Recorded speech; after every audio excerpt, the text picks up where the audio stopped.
Say something again. I am your father. Daddy?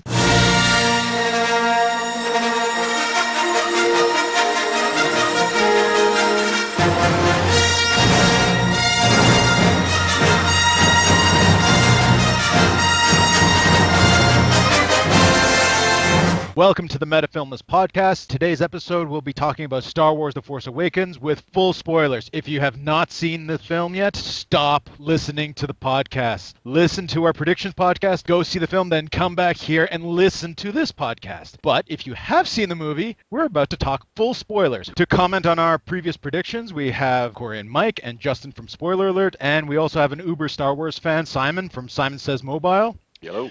Thanks for being here, guys. You're welcome. Thank you for having us. The first question right off the bat is, has there been an awakening? Have you felt it? Yes, definitely. I felt something. Yes, I did feel something. I'm not sure what I felt, but I felt kind of violated in some places. And the trailer opening specifically says that there is an awakening. What was the awakening? Rey. It was Rey. 100% Rey was awoken when Kylo Ren went into her mind and tried to mind rape her. She was awakened to her ability to use the Force. Right. So you were thinking that was shut off or asleep because other Force users, if we're going with Episode 1, Anakin could use the Force as a child, and so on and so forth. So there was a situation. To draw a parallel, if you take a look at young Anakin, he was a mechanical wizard. Rey was actually being demonstrated at the beginning of the film as also being a mechanical wizard in the scrapping village, if you will, right? So there's a clear trait of a Jedi, and to go along with what was already mentioned, yeah, it's a dormant ability that arose during the film. To be fair, maybe Luke Skywalker didn't have an on switch either. Like, he just kind of like, you should learn the Force too, said Obi-Wan, and the guy's like, okay. I commend her masterful use of the Force throughout the entire movie, where it takes Luke Skywalker a good 3 movies before he actually comes into his own, or Anakin being born like Jesus. Her masterful use of the Force by the end of this movie was astounding, as if she might have been able to use the Force before. How does she even have this knowledge that she can control people? But it's a Force trait. But how does she even know she can do that? Yeah, because like Obi-Wan showed Luke how to do that. Like he showed him doing it to a stormtrooper, and then he had like a training session with him for 10 hours on the Millennium Falcon before Obi-Wan dies, and then he's with Yoda for a month. So collectively, Luke has a month and 10 hours of training before he's in Return of the Jedi doing mind tricks on those giant pigmen. I think Rey had, the only thing she had that could even be close to considered training was Han Solo saying, "It's all true. All those rumors you've heard are true," which could lead her to the idea of, everything I've heard, I'm going to try now. Right. And after basically, 30 years after Jedi, plus 4 years of during the original films, plus an extra 18 years. Jedis haven't been around for, what are we talking now, 50 years? Yeah. They're all myths and legends. How are these rumors? What are these rumors, true or not? Well, she knew who Luke was. She knew who Han Solo was. She was very familiar with all these famous figures from the Rebellion. I guess so, but that's 30 years ago, whereas Jedi's doing Jedi stuff would have been way before that. Yeah, but we still know what Nazis are when we know the Roman Empire. We know stuff from the Egyptian time. There's all these myths and legends of them. We know that those are way longer ago. I guess so.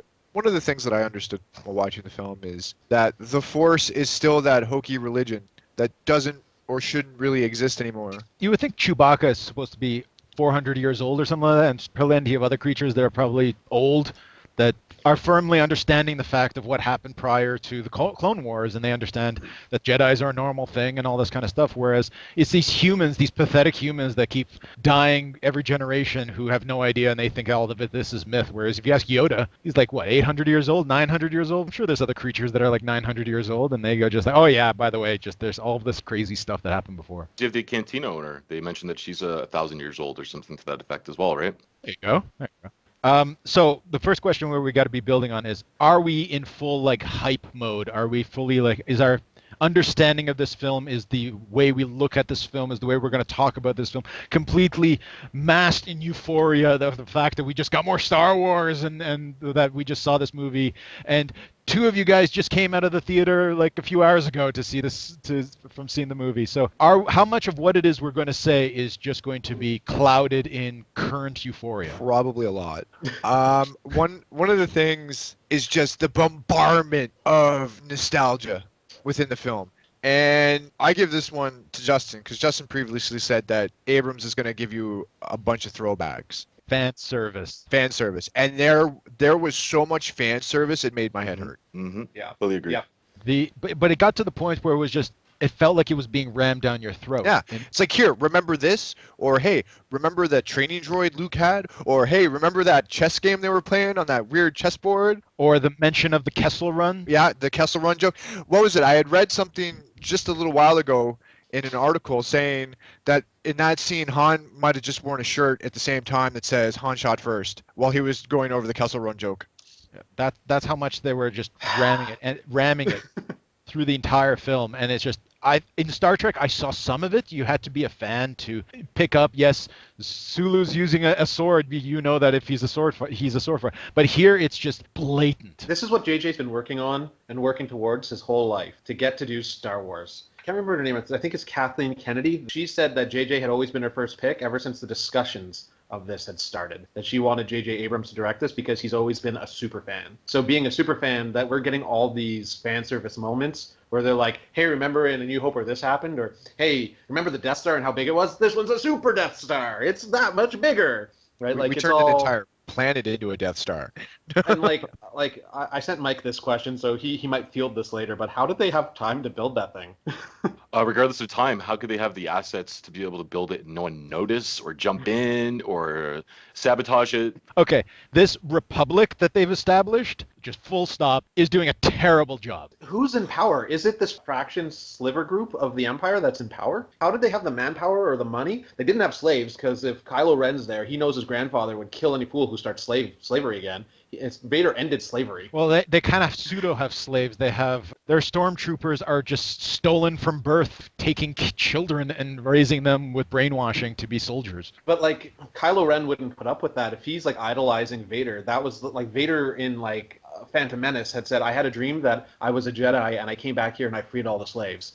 And then when you go into like Luke Skywalker in A New Hope, he's living on a slave-free Tatooine. Vader ended slavery. That was like his big thing. The one thing he was really against was slavery. So I couldn't imagine an empire that allowed slavery, even if it's a fraction group. Droids are slaves. Yes, they are. 100%. Me does say we should, or somebody else says we should move to clones. Isn't that? Yeah, Hux, I think it was. Yeah, would you rather me employ a clone army? Yeah. I saw it on this opening night, and I know, Justin, you saw it very shortly after, and you two guys have been struggling just a short weekend just to get through this. And now I just wanted to briefly talk about, before we get into even more spoilers, of just this, how essential it is nowadays to see a film almost immediately. To avoid spoilers? To just to get the full feeling of the film without getting the sense of that you've missed the conversation, that you've missed the hype, that you've missed that you avoided the spoilers, all these kind of things. It sounds, well, from my standpoint, it's not so hard. I've got a busy life outside of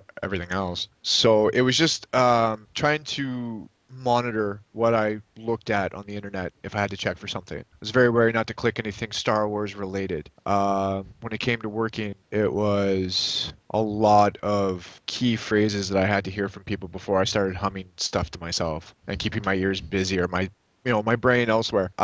Wasn't as hard as I thought it was going to be. I kept spoiler free up until today, and then I saw it, and I was a little spoiled. You let it all in. I did. I really did, and I've been looking forward to it. You let in the dark side. It overtook you. And I'm glad that a lot of people that I know were respectful of spoilers and having seen it, because I know a lot of people that went and saw it the first day, hence you guys, and I know a lot of other people that saw it the first show. So you didn't like my text message? I tell you everything you're right about. even the smallest, like somebody coming in and joking, oh, this happened in Star Wars, was kind of like frowned upon by me. So for me, it's interesting because the first day no one had seen it and nothing of any substance was released by any press agency or anything else like that.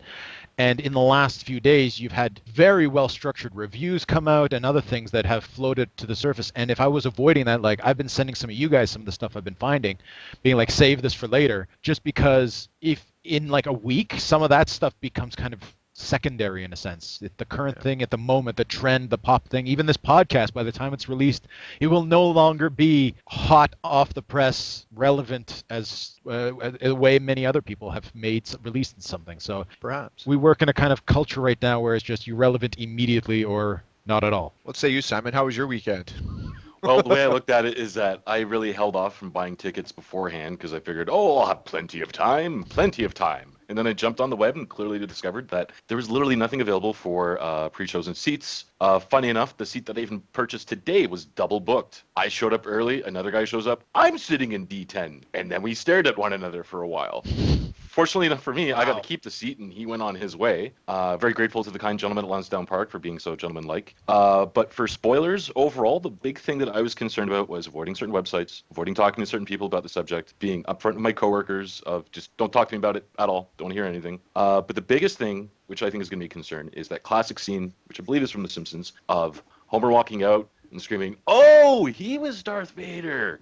in the movie line. Literally, when I was leaving the theater today, as soon as that door opened and I stepped out to light my cigarette, the woman goes, "I can't believe that Han Solo died and this and that." And I'm like, not even within a foot of that door. I'm like, come on, there's people lining up to get in. They clearly heard that. What a jackass. So there is an actual scenario where this did happen on opening night, where a bunch of people were lining up for the second showing, and somebody came out of the first showing. I can't remember where this article was taking place, whether it was Oklahoma or something like that. And one guy came out, and he started shouting proper spoilers, and he was heavily beaten by a stormtrooper, Darth Maul, and somebody else, Boba Fett, I think, or something, and the police let the people go and said, you can go see the movie because the guy was asking for it. You don't do that. I was on a bus with a bunch of people I've never met in my entire life, and I was talking with Mike on my way home, and I tried to keep it as vague as possible, just in case somebody on that bus wanted to see something. You know, it's about tact, I think. But you know what? That's a great thing when it comes to this film, is that no one cared about Avatar or spoiling almost any other film. But this film, more so than any other film that you can probably name me, has this level of don't say anything. Don't say anything. I just want to see the movie. I don't want you to say anything. I can't, not the Lord of the Rings films, not anything. Legally Blonde 2. Legally Blonde 2, like, I don't want to hear anything. What has a mystery box like this? What series has a mystery box like this that is even, like, I guess, it's not even a series, but like The Usual Suspect has that twist ending. The Sixth Sense has that twist ending.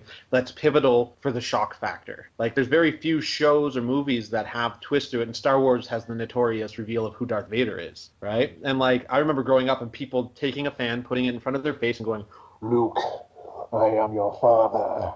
Like, what? Like, I remember being a little kid and I'm just like, he's his father? Okay. And then, like, I think I was 7 when that happened, and like I hadn't really absorbed Star Wars completely because I saw Star Wars almost when I was an infant. I vaguely remember Jabba's palace as being one of my first memories at my aunt's house. But like, what other show has a reveal like that? I think Abrams was trying to do that with Into Darkness, of not revealing that Benedict Cumberbatch was Khan. Trying to do the mystery box for Khan was stupid. Well, James Bond, you guys can ruin Spectre for me. I still haven't seen it. As much as you want, I don't care. There is a mystery box in Spectre. There absolutely is. This is no other franchise that's been built up over the course of decades. It's true. This spans 3 generations now. 3 generations of audience. You know, our parents, us, you know, our kids, and then you can even go like our parents, possibly, depending on when you were born and stuff. So it's also a respect factor when it comes to Star Wars. People respect Star Wars because of the mystery box concept in it, that you don't just like reveal that to anyone. And such it's a wide appeal movie, right? Like if I ruined Gone Girl, a 12-year-old kid is not going to care because they're not going to watch or appreciate that film, right? Great film, by the way. Indeed. Now you brought up Star Trek. Let's talk about Star Trek for a second. So we've seen what this guy does with films. We're going to talk about Abrams and what he does with his movies and the level of fan servicing and the way he took Star Trek and made it not Star Trek, but made it into a easily digestible, easily enjoyable space opera that had lots of great action and so on and so forth. And as much as we predicted quite a lot of stuff in our last podcast about this, and we had seen J.J. Abrams, now in retrospect, Star Trek versus Star Wars, are you guys at all surprised by what you saw? No, not even slightly. I think J.J. Abrams is great at writing love letters to his fandom or to things that he loves. Super 8 was a perfect love letter to E.T. Star Trek was a perfect love letter to I Love Star Trek. The Force Awakens is a love letter to Star Wars. A New Hope. But isn't that kind of sad that he's reduced himself to the remake guy? But that's the thing. You had mentioned this before with Superman Returns, and Bryan Singer, that the exact line they said that it was a love letter to Richard Donner. That's what Superman Returns was. And you had compared, and brilliantly compared, this franchise to Superman Returns. And when I saw the movie, all I could think was, oh God, Mike is right. Superman Returns, for those who didn't hear the last podcast, is the only other film, the closest film you can possibly name, that is a sequel / reboot so far away from its original film that it's still trying to connect back to the 70s, even though the film came out in 2006, and trying to reboot and remake and at the same time build a whole new franchise out of that. If Return of the Jedi came out in 1983 and this movie is coming out now, this is the only other film that has this level of span, being like, this is totally a sequel. And as much as I want to grant this, which is a nice segue into the next section, is this at all a sequel? Is it just a complete reboot? Or am I just going to blatantly say this? Is this just a full-blown remake with complete indifference to any of the previous? It's not a remake because it's not retelling Luke Skywalker on a desert planet. It's not Luke Skywalker, it's Rey. It's not Obi-Wan Kenobi, it's Han Solo. It's not Han Solo, it's Poe Dameron. If you take all those characters and switch their names, you have a perfect remake. You have a modern update. That's called a soft reboot, where they remake the movie but with new characters. Like Evil Dead was a soft reboot of the Evil Dead series, where it's like slightly connected to the original, but they just retold the story of the cabin, right? And it was almost beat for beat a remake of that, but with new characters. So that's called a soft reboot, where they're like, we're still continuing it, but we're going to tell the same story again, so we can start you off at the basics. Okay, I accept soft reboot. I can use this word soft reboot, but at the same time, it's so incredibly tired in the sense that, sure, Evil Dead is a thing that was made in the 80s and then remade now, but it was not called Evil Dead 3 or Evil Dead 4. It was not bringing in the cast from the previous films as older characters and saying it's a continuation openly. You can interpret it if you feel like it. In those films, it's soft enough, it's vague enough, the plot is simple enough that you can just say, okay, it doesn't matter. Let's just make more Freddy Krueger films or Jason films. It doesn't really matter if it's connected or not. Here, there's plot elements, there's characters. They're bringing back old actors, playing previous versions of the same characters, and yet it's the same movie as it was before. But is that because of the Joseph Campbell, the hero with 1,000 faces sort of narrative, that there are beats that a good hero story has to go through? The hero has to start off in a small town and longing for more, and then he rejects the offer when it shows up, but ultimately the supernatural force draws him into it. Like, all these beats are from the hero of 1,000 faces, which goes back to like our oldest tales, to like even our religious heroes go through all these same beats. So classic like, film is this, or as the classic film tropes which follow the Joseph Campbell hero of 1,000 faces, this hero journey thing. George Lucas met Joseph Campbell and took a class under him. This stuff is so ingrained in him. To see J.J. Abrams repeat it, is he repeating Lucas or is he repeating the hero of 1,000 faces? As much as I understand that is a common trend among narratives, simply put, there are 7 of these films, and I've seen this movie 3 times, if not 4, depending on how we want to stretch it. Like, watching them blow up yet another planet-destroying planet. This one's not the size of a moon. It's bigger. That was so stupid. That was the stupidest thing in this movie. Indeed. Like, if they were going to build another Death Star, they should have kept it. And like I had said that before, I hope to God they don't blow it up. I hope they keep it as the overarching, fear-generating villain, the thing, the antagonist that they have to work against for the whole trilogy. The idea that at any moment your planet could get blown up, like, that would have been good. But like, I think took out like 4 other planets too. I know. It killed the whole system. In one shot. Did it blow up Coruscant? Is Coruscant gone now? It looked that Yep. way. That was the New Republic capital. It wasn't Coruscant. But if we're doing a play-by-play remake in comparison to New Hope, in New Hope, the Death Star moved. It moved to where it needed to go. If the dudes inside the Death Star were telling each other who it is they were attacking and how long it was going to be until they attacked. Does this planet move, or was it just somewhere in the galaxy and it was launching its attack It's so from... stupid, Mike. Everything about it is so stupid. How did those bolts get to those planets so quickly? They defied physics and time and like the relative speed of light. Like, how did it blow up planets in multiple solar systems with those bolts? Like, you could watch the bolts going across the screen. I'm like, does J.J. Abrams not understand how fast something can move in a universe? Like, it should have been 5 years before those bolts hit each of those planets. To use the line from the movie, though, they did say, "Do you just call it a laser cannon? A weapon of this size, we don't know what to describe it as." So it was like a mystery, right? Yeah. Troll logic. Troll logic. Exactly. They addressed it very briefly and just waved their hands over and went, "Nah, just accept it." But once again, These aren't the logics you're looking for. Also science fiction, not science fact. So, Yes. but once again, at least even from a narrative perspective, they were established in the opening scroll that there's a new republic, and you have to, I guess, see the previous films to know that Coruscant is possibly where the new republic is maybe situated. Which, if you read some of the books now that have released, I've read some synopsis, which it isn't. The Coruscant is not the center of the new republic. So at least in the original film, there was a narrative being like, we're attacking here because the rebel base is here, and we're going to be attacking here in a few minutes. Here they're just like, launch the laser. The laser gets launched. You're like, what's going on? Oh, look, a planet is exploding. What planet is that? I have no idea. Should I care? Yeah, they didn't explain anything. They didn't explain who was in power, who the Empire was in relation to that power, or what planets they were blowing up. The other thing about the StarKiller, it's Death Star Mach 3. I know it draws power from the sun, but it would have to move to eat another sun for it to power up. I mean, like a 1 or a 2 off kind of thing, right? They powered it up once, blew up a system, powered it up again. Like, does it move? Can you take an entire planetary sphere and just, we're going to move it? How long did it take for this thing to get built? Like, who financed it? Where did the money and the resources come from? Did these stormtroopers build it, or is it as mysterious as the previous 2 Death Stars? But here's the difference. The Empire was in control. They could build it in secret wherever it is they wanted, send thousands of ships to protect it, black out the entire internet and mobile communication and any kind of thing to make sure it's never mentioned, and kill everybody who built it to make sure that it's not built. Whereas this is black site money. Yeah, Area 5100. Yeah, Area 51 million.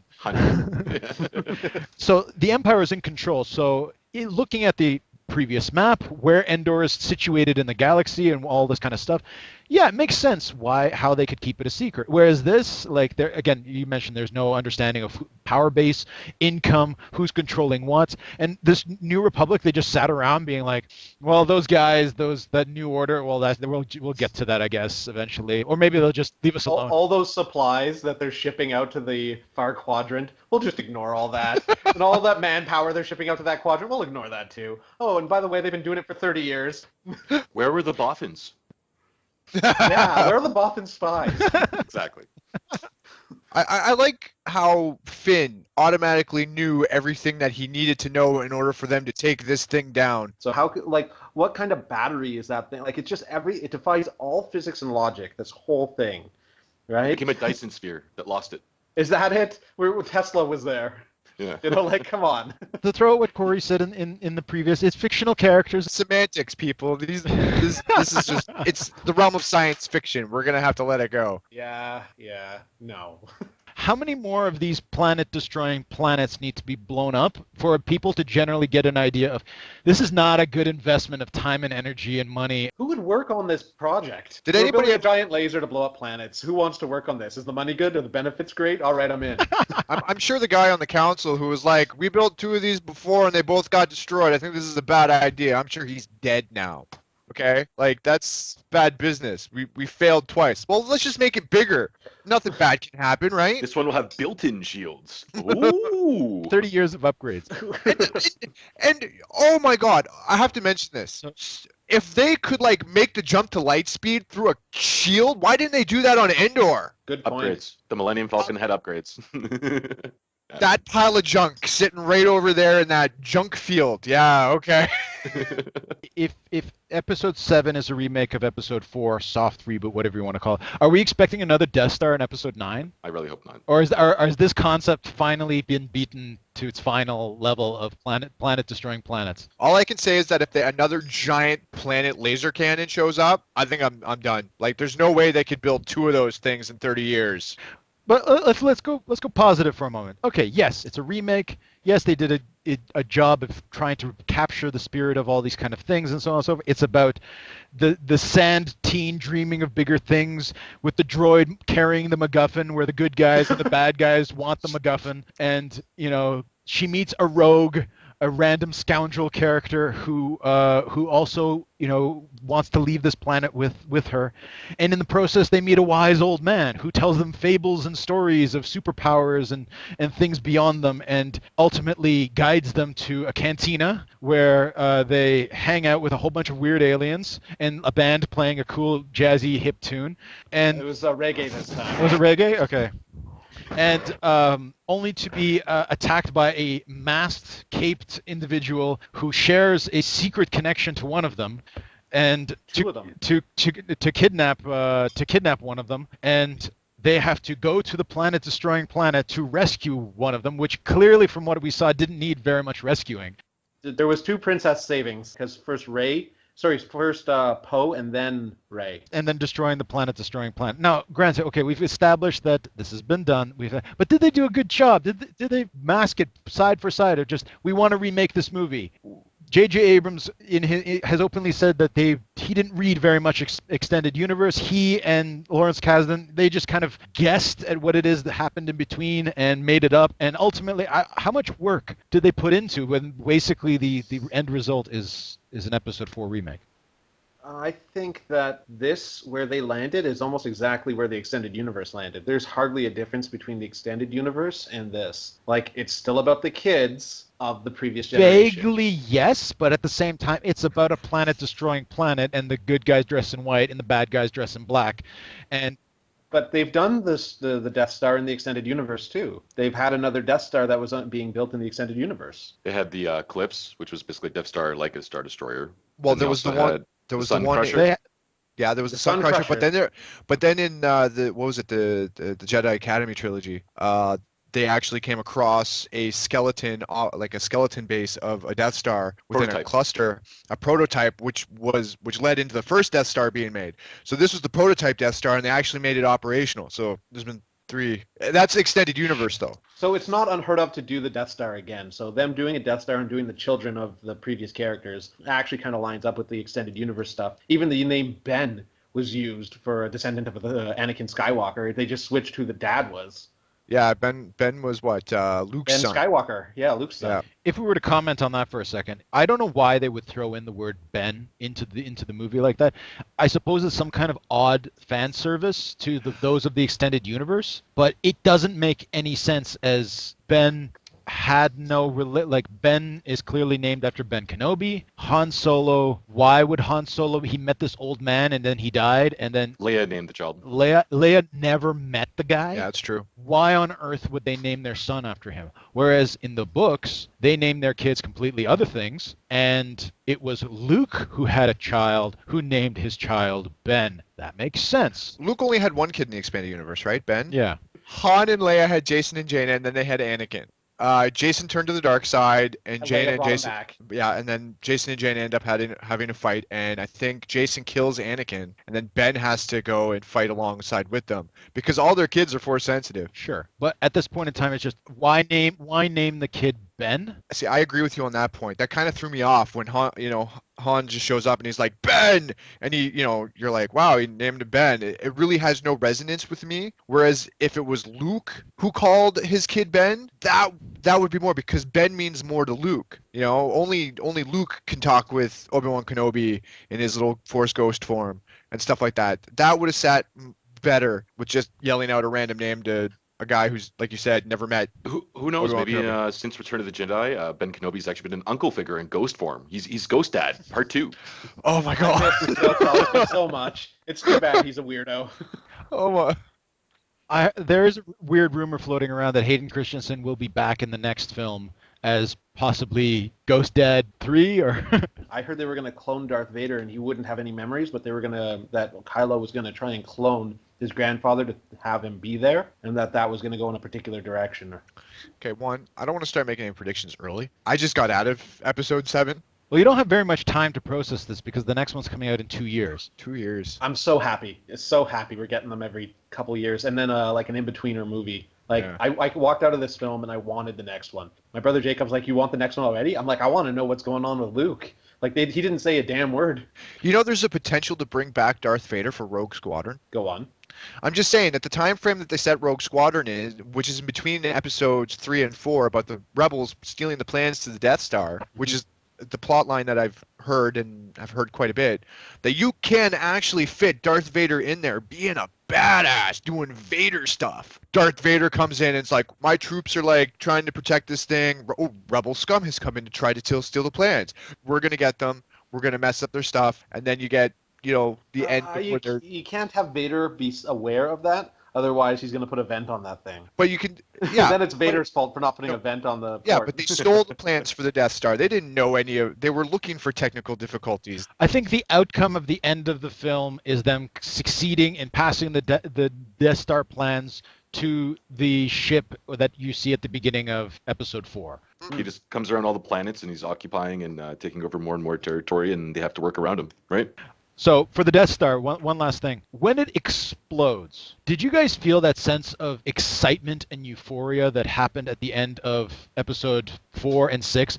In Episode 4 and 6, when everything, the music, the excitement, you know, even at the end of 6, of Lando Calrissian flying out of the Death Star with the fire behind him, and then the thing explodes with a big ring. Even going back to Episode 1, when Anakin is escaping the battle station, the Trade Federation ship, and it explodes also with a ring. Trade Federation ship. Yes, this movie did not have a ring. That was a Lucas thing. Okay, I can accept that. But the way the whole scene was being built up, I personally felt very placid watching it. Just kind of, okay, what did you guys think? To be honest with you, I think the music has a lot to do with it. I found that some of the music, like the music, John Williams is great and everything like that, but I found a lot of the music within the movie misplaced. It didn't really lend anything to the scenes, I found. And when you get that final shot of them flying away from the StarKiller and everything like that, it just, because you had that like upbeat, like celebratory music playing. This not so much. And then you had like Han Solo going, you know, let's blow this thing and go home. And you know, you had that excitement. But even then, I didn't get that excitement with these guys. Like, sure, Poe is a great fighter pilot and stuff like that, but he didn't really do anything aside from fly. Quick question for you, Corey, and the rest of you afterwards. How many times have you seen the Death Star explode? 1, 2, 3. This will be number 3. No. I mean, you viewing these movies, how many times have you actually seen the Death Star explode? Oh, like as a total, I can't tell you. Dozens and dozens and dozens of times. Dozens. Perhaps that's why But you're even not so thrilled. 5 or 6 times. But the other thing too is I watched A New Hope recently, and I still get that awe when the Death Star explodes. Well, he's got the ghost dad talking to him. He's channeling the Force. Han Solo shoots Darth Vader out of the way, and now's his opportunity, and they've missed a couple times, and it's all on him. Is he going to pull it off or not? And when you're watching it, the way that builds up and stacks on it as you're visually appreciating this moment, it was a perfectly timed musical song. Beat for beat, it got you there. And it's like when you listen to like Party Rock Anthem, beat for beat, it gets you there. So like Star Wars A New Hope does that, whereas like if I were to say my thoughts on like what was exciting about this, I thought Poe Dameron's flying. Finally seeing how good of a pilot he is in that scene was the most exciting part about it. And then when he like takes his X-Wing and he tightens the wings to go through the crack to get into that one area and just starts blowing stuff up, it's such a fast scene, but that was the most exciting part of it all. Like just everything Poe did was exciting. And it like in comparison, A New Hope, every moment, like Han Solo shooting Vader out of the way, you know, Luke Skywalker, use the Force, Luke, you know, and he's like got that moment where he's like, you're right, that I'm gonna use this. Like this didn't compare to A New Hope. A New Hope did it better. I found when it finally explodes at the end, there, even in the film, maybe this is just my reaction. Even in the film, there's a certain sense of blasé response from the general characters throughout the film. It's just like, we did it, we completed our objective, let's move on. It wasn't the characters in the film didn't see like it was a big deal. Yeah, it moved so quickly and the weight of loss was so light. Like when those planets blew up, I didn't feel like this was Leia looking at her home planet being blown up, Alderaan.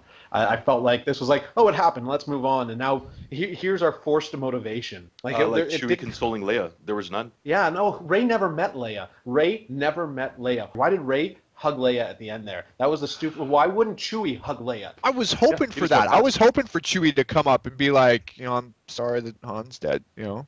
some mild grunt. So, But the other thing too is, it's like, hey, Poe, you just blew up an entire planet. How do you feel? Eh. I just killed 300,000 people. I barely feel anything. I don't feel anything anymore. I'm emotionally dead inside. Time to take your pills, Poe. but also to like psych himself up, he might have been all coked out too, being like, I feel really good. Like, I just totally did it. Yeah. I like how StarCraft impacts. I like how fast Poe and Finn became friends. Oh, yeah. That was the insane. best part of the movie. The best Yeah. part. You rescued me from the battle station. I like you. Nope. Yeah. Here, you know what? You keep my jacket. It suits you. We're gonna be friends for life. They were fast friends, and I like that about the two of them. When he's like, "What's your name?" FN1286. FN? I'm just gonna call you Finn. Like, they were great. Let's move on Yeah. to the characters, unless you guys have something more to add about its fan servicing remaking of Episode 4. It was constantly referencing Episode 4, and like some of it was fan service, and I think some of it was just the hero's journey. But like, it's hard to differentiate, like I said earlier, between the hero's journey and A New Hope, because A New Hope makes all 18 beats. It hits them all. So like to try and differentiate the hero's journey from that is really difficult. And like, I hope in the next one that they don't just repeat Empire. I got a little story. I wanted to get you guys' feedback on this story. So, Disney gets the rights, and immediately they announce they're doing Episode 7. So, the first thing they do before they even finish signing the documentation, like, we need Carrie Fisher, Mark Hamill, and Harrison Ford sitting in front of us right now if we want to even begin to talk about making this movie. And they get them to sit down. Now, at this point in time, because of how completely non-existent Luke was in this movie, we don't really know what the guy had to say at this conversation. But when it came to Carrie Fisher, it was very clear that, okay, when we last saw you, you were about to become a Jedi, and now it's been 30 years. And she's like, I am not doing anything that those guys did in the prequel movies. Okay, so you're just going to be the same character as you were at the end of Return of the Jedi. Yes. So 30 years of character development for Leia has gone nowhere, because Carrie Fisher most likely is too old and said, I don't really care to be a Jedi. Where was I wouldn't Carrie say that's Fisher's much. character? Where was Leia in the books at this point, at 30 years after? She was a Jedi. Training into a Jedi. How much, though? Was she, like working on the new Jedi Academy with Luke? She had kids with Han Solo. She had Jason and Jaina, and she took a seat on the New There Republic. are book covers But with then her when- with lightsabers. When stuff started to happen, Luke trained her to be a full Force user. So by the end of it all, she could use a lightsaber too and use Force powers. Here, the best we got was she wasn't any different. She felt Han die the way she felt Luke was still alive at the end of Return of the Jedi. 30 years, no development whatsoever. They actually make reference to her as being a general because they use the line of like, oh, she's a general. No, she's a princess. So they're trying to point out the fact that her character development over the course of the last 2 decades maybe is that she's led the New Republic in a military fashion. So she may not be a Jedi character, but she pursued diplomacy and military course of action. But she can use the Force. Why not embellish on that? That would have been a great plot point for the movie. That was the end of Return of the Jedi. That's what they were insinuating at the end of Return of the Jedi, that she now has the power, and she realizes she has the power as well, and she would be embellishing that. Here they just replaced Mon Mothma with Princess Leia, and they just swapped the characters, upgraded the characters into people you connected to. People use the Force in the films are able to see something in the future. Perhaps she saw something in the future during this timeline so she could lead her troops to a successful battle because she foresaw X happening versus Y happening. So she's not using the traditional sense of what we see on screen in terms of a lightsaber duel, but she can lead people better. If they explore Carrie Fisher's character further in the future films, which I feel that they will not, because I feel that they're trying to push all the characters farther into the background, I would really love to see her exploring her Force abilities in unique, cool ways, but I don't know. More like mind powers. Like, she didn't go more physical. She went more mental. But ultimately, the conversation comes down to Han Solo and the predictions that we had pushed out there. And Harrison Ford has made it abundantly clear for the last 30 years that he's really tired of the whole Han Solo Indiana Jones thing. Yeah, he wanted Han Solo to die in Return of the Jedi, and apparently one of the original screenplays had Han Solo dying and being the thing that forced Luke into confronting Vader. him wanting to die and dying in this. I'm glad he didn't die in Return of the Jedi because I really liked how he went out in this. Like the emotional core of this movie was definitely Han and Ben. Mm-hmm. I agree. I like the setup with it. It's like, is your dad gonna get in the way? No. And then you have that whole emotional scene on the bridge where his son plays to his emotions and is like, help me, please. And then, as he hands him his lightsaber and everything like that, the cold, dead realization in Han's eyes as the lightsaber I actually got a little choked up. Like, I knew it was coming. The question is, when did you know it was coming? Catwalk. As soon as the catwalk was exposed. As soon as they had that conversation at when he's talking to Supreme Leader Snoke or Snoopy or whatever, when they're having that conversation and he's like, when it comes down to it, would you hesitate to kill your father? And he's like, no. And I'm like, okay, Han Solo's going to die in this film. All right. Over the course of the film and everything like that, watching the anger brew within Kylo Ren ultimately made me believe that, yeah, Han Solo's going to die. And then the whole scene on the bridge, it kind of hit a little more home with me as opposed to saying, like, actually realizing it while they're standing on the bridge. Although during that scene too, realizing that Han had to die, it was kind of painful to watch. It's like, you're messing with him, just stab him, don't go through all this, playing to the emotions and everything. And then he kicks him off the side of the thing. Like, I felt kind of upset and I felt sad. My thoughts on the whole scene was that it's a point I wanted to bring up earlier, is that when they make a movie like this, they're making it for three basic demographics. They're making it for someone who is a true fanboy. They're making it for someone who knows something about the film. And then they're also making it more so for someone who knows nothing of the film. So to capture what we were mentioning before of it being a soft reboot, I believe was the term, they wanted to have a new story, but at the same time recapture what made the original so great. So therefore they had to redo some of these scenes, obviously with different characters, perhaps slightly different surroundings and circumstances, but what made you feel Empire was great? What made you feel that A New Hope had that pivotal moment? They try to recreate that in a different way in this film, and that's what they did, just doing it with Han and Ben this time. It stirred emotions. It brought up a big mystery box. It was a pivotal scene of the movie. To us, who are the true fanboys, yeah, we're just going, yeah, it's the same thing. But for that 8-year-old kid who's seeing it for the first time, it's going to stick with him. My niece went and saw it, and I got to talk to her yesterday. I recorded the conversation because we were talking on Skype. My dad's like, it was great. It was just like A New Hope. I'm like, that's what I expected from you, Dad. You're the best. But she was like, this was the greatest movie ever. I loved everything. It was great to see a girl be a Jedi. And I'm like, oh, you liked it, did you? She's 11. She's like, oh, it was awesome. And she just kept talking about how Rey was amazing. So for that generation, this movie hit all the notes that it hit for us. I think so. Especially with Rey as the lead Jedi or the... We'll hold on to that until we get to the Finn character, because I have something to comment on that. But when it came to me and Han Solo, it's the last thing I said in the last podcast was I really did not want this to be a play-by-play of New Hope, which is exactly what it was. Yeah, it was. And as soon as you're sitting there watching it, and as soon as they bring in the Han Solo character, after a few minutes of him on the screen, once they deal with all the other smugglers and all the other things that were happening, and he starts talking about the Force and all that kind of thing, he immediately established himself as the Obi-Wan Kenobi character. The mentor.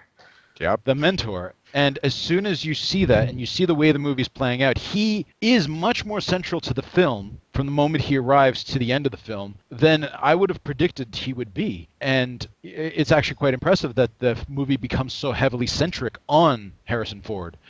And you can see him back at that negotiating table. He's like, no way am I going to do this movie. And they're like, please just do one. And they're like, okay, if I do one, it will be one. I will never, and you must kill me. You could see Harrison Ford is just like, I don't want to do this, but please, we'll give you $1 billion if you do it. We'll give you that Robert Downey Jr. money. And you can see him being like, okay, I'll do it. And he brought it. And that's the thing that was really great to see is he brought it. He did not feel like the sad old angry man that he was in Indiana Jones or has played in the last 7 films that he's in. He's had that kind of but here he brought it. He was Han Solo, and that was amazing to see. I'm not gonna lie to you, but as soon as they ran onto the deck of the Millennium Falcon after they hid and the big freighter picked them up and Han and Chewie run on there, I just had like this gigantic smile on my face. I couldn't stop. And I know that's like riding the nostalgia wave and stuff, but just everything he said, to the interactions with the 2 groups of guys that showed up on the ship, everything. Han Solo. Yeah, he brought it. The one thing he said recently, which really made me laugh, and I think it's buyer's regret on his part, is someone asked him who he thought should play a young Han Solo. And he said, "Why not me?"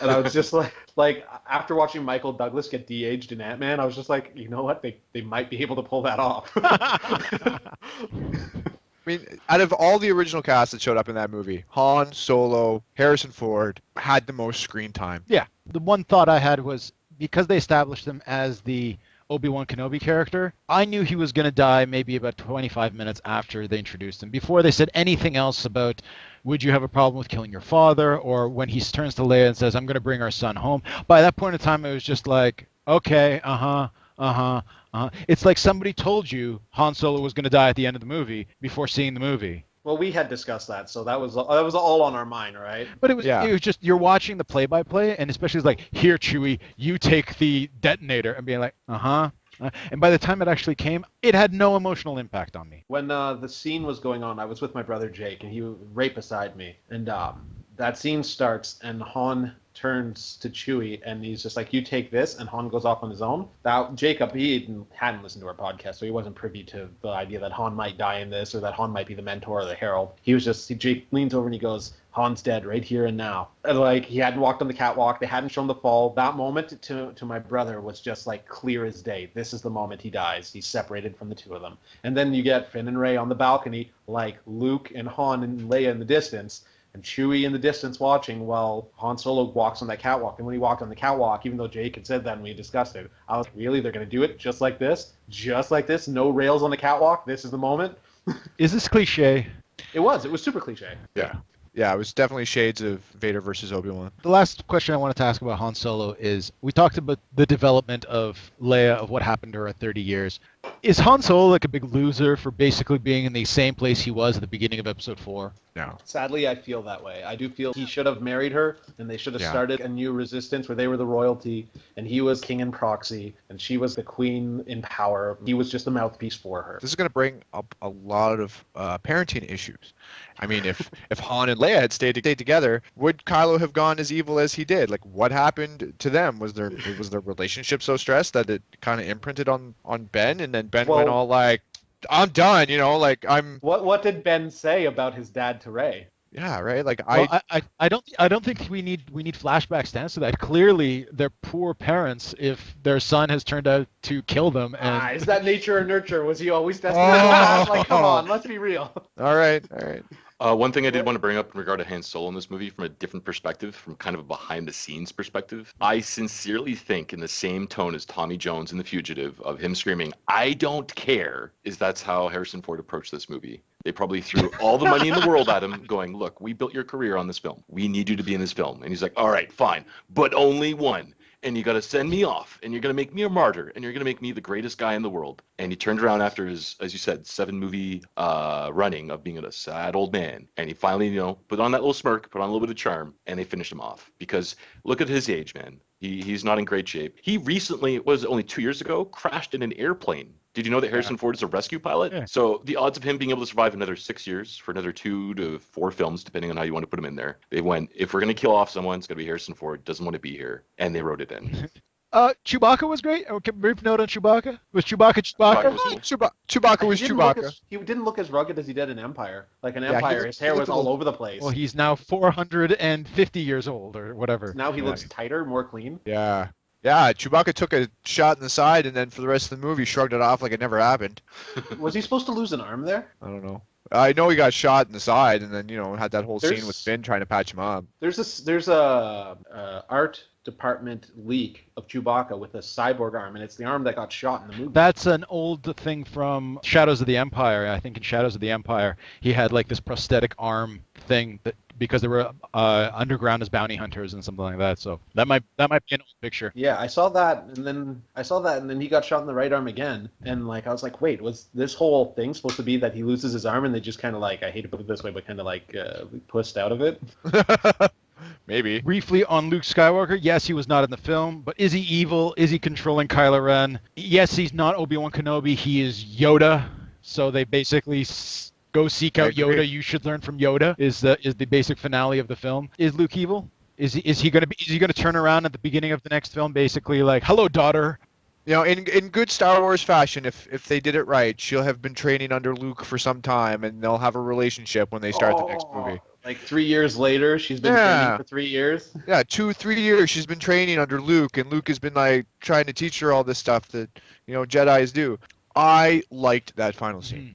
You like that whole 2 minutes of the helicopter aerial helicopter shot as she holds out the lightsaber for like 2 minutes solid, and one tear goes down his cheek for 2 minutes. I was sitting there going like this. Come on, get to it. Say something. I did too. I wanted him to say something, but at the same time, it really, I don't know why it resonated with me so much. Maybe it's just my fan of that, the hero going out and finding that one guy and then being like, here, this is your sword that you lost, and I need you to train me now. And when he's standing up there all like prophetic and staring out into the distance, and then he turns around. I've been drinking again. It's like, I've been drinking again, yeah. Exactly. He put on weight. He had the 1,000-yard stare. His beard grew out. His hair was messy. He's been stranded on this planet for 2 decades where no one knew where he was. He made Jedi ale. On this planet? What the heck is going on? Like, this one map that just happens to be waiting for the last 30 years happens to point to the exact island in the exact place where he will be standing exactly 30 years from now. Like, it was the worst. I hated that. I absolutely hated that. I like the shot. I just like the shot in general. And, yeah. Quick comment. He doesn't say anything in the movie which makes the trailer a lie. Because in the trailer, there's Luke Skywalker's voice saying, "You have that power too." That's from Return of the Jedi. It was Return of the Jedi. Yeah. No, it isn't. In the trailer, he says, "The Force is strong in my family. My father has it. I have it. I have an answer. My sister has it. You have that power too." Yeah, but Director's Cut Christmas edition next year. Yeah, but it's also the splice in that, because he says that to who does he say that to in Jedi? Leia. He says that exact line, word for word, including "you have it." He's pointing to Leia. He says that to Leia. Yeah, so that's the whole thing, and it wasn't Mark Hamill now saying it; it was Mark Hamill then saying it. There's an extra line there. No, my sister has it. You have that power too. That he said that in Jedi because he was alluding to the fact that Leia was his sister in that scene. And then he confirms that she is his sister with the Force. Yeah. Okay. It's like, so Luke says nothing in this whole movie. No, he just shows up. He's the MacGuffin. He shows up in one single man tier with his. I know I'm jumping that it might be his daughter, but like I don't know. That whole speech that they give in the trailer alludes to, now that he's talking about family and that it might be Rey he's talking to, that this is indeed his secret daughter. Or like as a child raising her hand up into the air, screaming for whoever's leaving the planet. Yeah, as Luke erases her mind and says, "No, you don't get to remember me because that'll compromise who you are." He also does the traditional Skywalker thing, which is throw her in a desert planet, right? That. Perfectly. Classic Skywalker. Them Skywalkers. 3 generations of throwing your kid on a desert planet. Oh, but this time it's a different desert planet. So if we want to continue the whole parallel thing, at the end of we're going to jump to Kylo Ren for a moment. At the end of Return of the Jedi, the soft reboot called Episode 9, when Snooke or Snooky or whatever his name is killing Rey with his Force lightning, that's when Kylo Ren turns around being like, "I can't let my sister die." Like there has to be some relation, right? Or else when they're fighting each other, it's going to be just, "You are evil, I have to kill you." But if there's some kind of family, I feel this might have an early redemption. Like at the end of Episode 8, he might turn to join his cousin. The other thing I want to point out too is that originally Star Wars existed on its own. It wasn't until afterwards you got Empire and Jedi, so they had to make up a lot of stuff as they went along. This one, they have the 3 movies. They know exactly what they're going to do, where they're going. They plotted it out. JJ even said that. So they know that Episode 8 is going to happen this way. Episode 9 is going to happen this way. So they've set up stuff in the first one, to flow into 8, and then probably going to flow into 9. What if we were to have Kylo Ren be finished off the next film? He is our new age Darth Maul. Doesn't last too long. Exudes all these powers. Looks cool. Has a crazy new sword. I'm the new toy gimmick, right? You're killing it, bro. The big reveal of the next film is when they're sitting down with Luke and they go, "So what happened to Ben on that planet when you took all the kids away to train him as Jedi? What made him turn?" And then Luke reveals, "He didn't turn. I was teaching all of them the ways of the dark side." And Luke becomes the new apprentice, the new villain. and the finale is them killing Luke, having Rey and Luke face against one another. I like all of it except for Kylo Ren dying in the next film because they're really trying to avoid the Darth Maul thing and they want to establish him as the new Darth Vader. So Kylo Ren, not Luke Skywalker. Not Luke Skywalker, or controlled by Luke Skywalker. Probably not controlled by Luke Skywalker. He is the reimagining of Hayden Christensen, Anakin Skywalker. What that would have been a much better Anakin Skywalker for starters.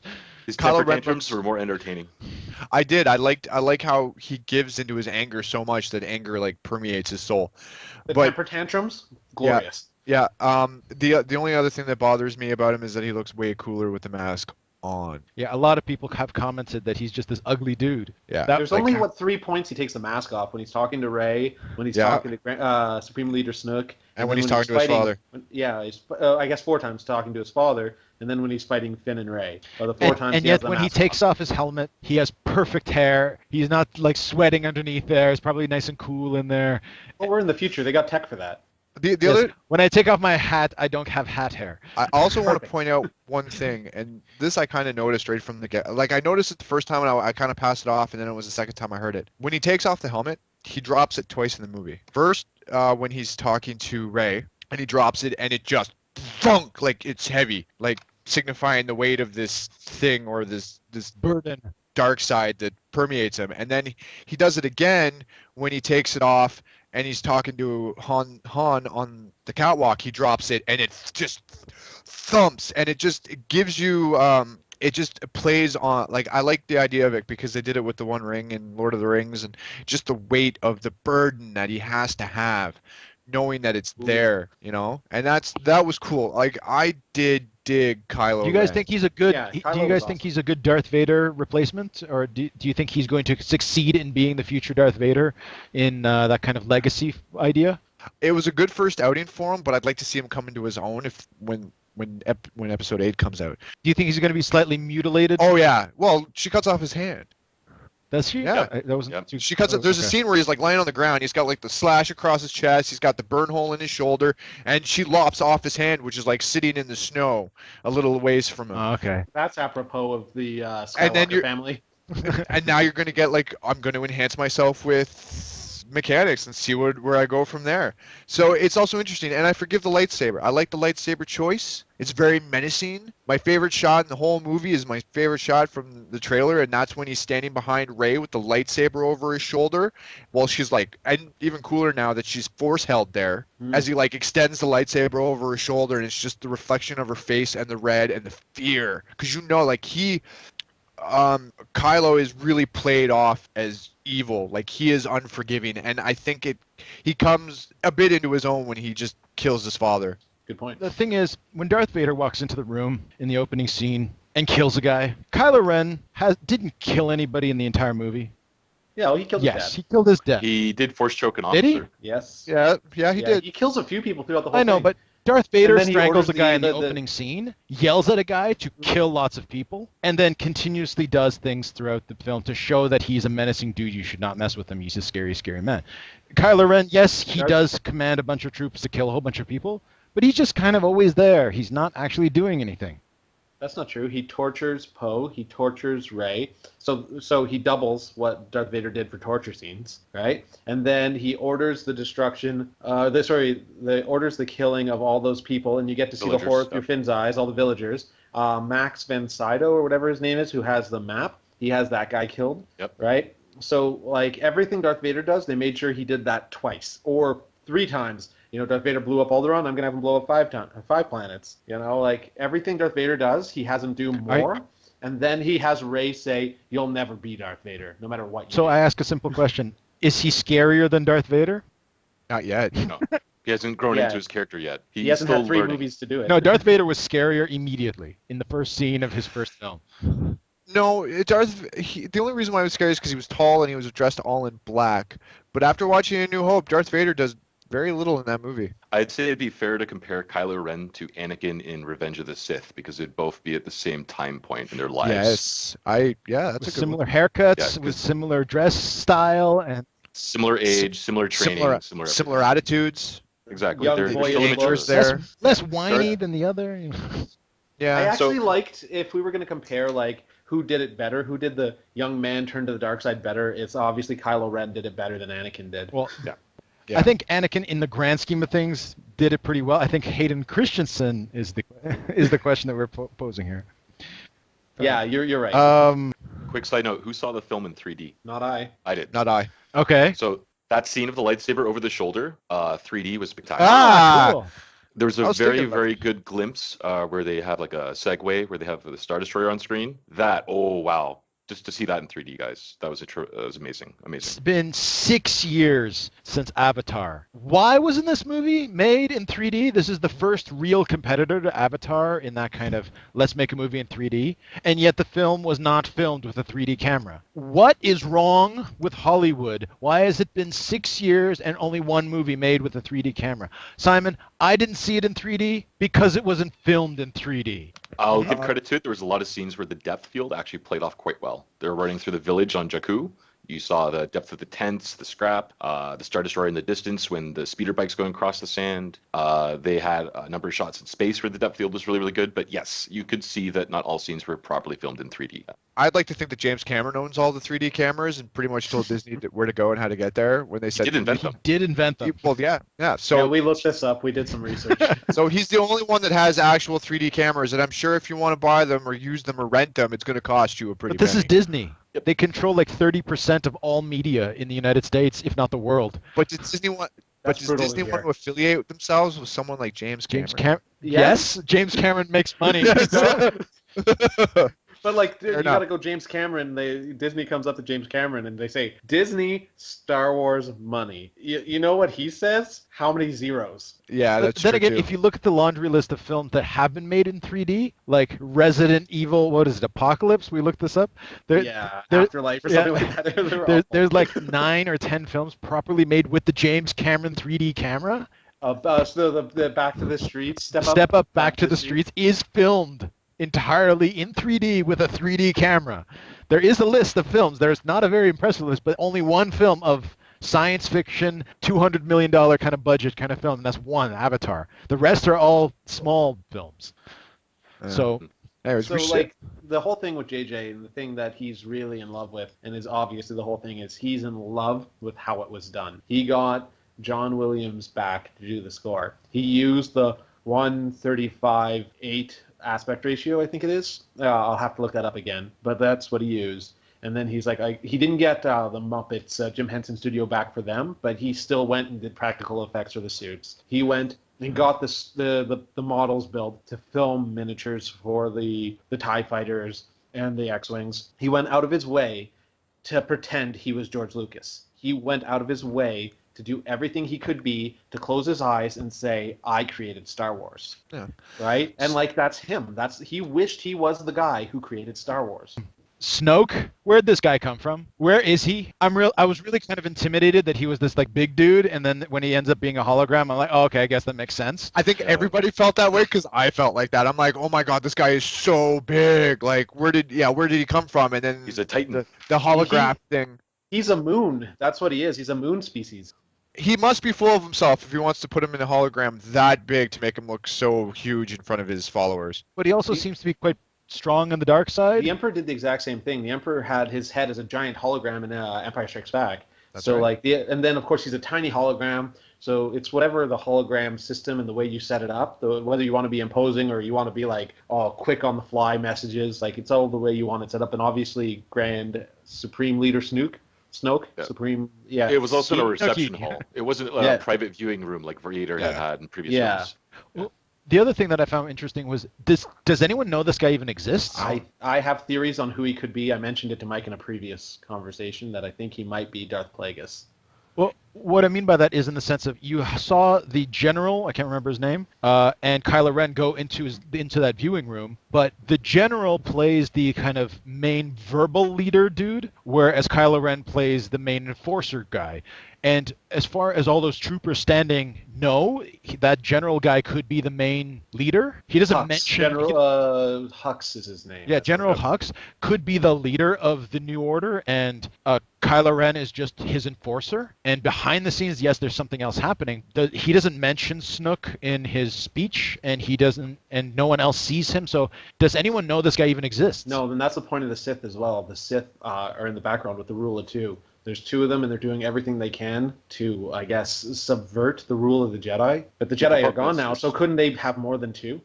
It's going to be interesting to see how that one plays out, to be honest. In the books, the idea of the rule of two is one to have the power to the other to crave it. The idea stems from the idea that if there was many of them, many poor wielders can beat one strong wielder. So you'll never have that concentration of evilness into one person. You'll never be super strong if you have an army of pathetic force users. So in episode 2, he says, I will not let this republic that has stood for 1,000 years be split in two. Well, that's where the rule of two came from 1,000 years before that, when the Jedi and the Sith armies fought against each other. And the end game of that was the remaining Sith said, there can no longer be armies of Sith. There can only be 2 Sith. Now, how Yoda knows this is still not very clear, but nonetheless... He's old. He's old. He just knows stuff. Yeah. 900 years young. Yoda was technically born after this, but the idea is that that's what it comes from, is that there should be only one Sith Lord, and that way he'll have all the power, and he'll be able to become even more and more powerful. But then came the realization that if that Sith Lord were to die by accidental or mysterious circumstances, then that power... You train your successor. You train your successor as well, so that's why you have 2. So, you can walk into a chasm one day and just a rock falls on you and just... things happen. So if you have a successor, at least you build on a legacy. So in this particular case, Snoke, master, apprentice, what's this guy's story? Where did he come from? How does he know the dark side? Is he Darth Plagueis? That was mentioned in episode 3. There's no relation to him from the expanded universe because Plagueis is dead, and according to Sidious in episode 3, Plagueis is dead, but we don't know. But he had the ability to bring himself back to life, or others back to life, and he wanted to be immortal, so that's the whole theory that I'm working off of here, is that he actually was immortal, and even though Sidious killed him, he allowed Sidious to think he was dead, and then just went into the background to just watch what would happen, because he knew if he revealed himself to Sidious would just try and kill him again. Yeah. Playing in with your theory, I think Snooke is actually just a ruse, and not playing in the extended universe, but there was a game that came out a year ago, maybe less than that. They played with the idea that Darth Plagueis, as a Sith, when he dies, instead of being a Force ghost, he's actually some demonic possession that can take over someone else's body. So if Darth Plagueis had perished, he would simply just find a new body and carry on his mission. So actually, like Jar Jar. Exactly. Like Jar Jar. Take over Snooke, take over Jar Jar, take over whoever it might be. So the embodiment that we're seeing on that hologram, it's probably nothing. It's a puppet. What you're talking about actually happened in one of the books, the Jedi Academy trilogy, when Kip shows up to train under Luke. He's slightly possessed by the evil entity that used to be the evil Sith Lord. So yeah, that kind of holds some weight. But once again, that's EU and that's been all thrown out into the garbage. Yeah, you know what? I could do an entire podcast on why that's not a cool thing, but we're not here to do that right now. So, but this only came out very recently, though. Actually, which game is this? The most recent Star Wars game, actually. Battlefront? Not Battlefront.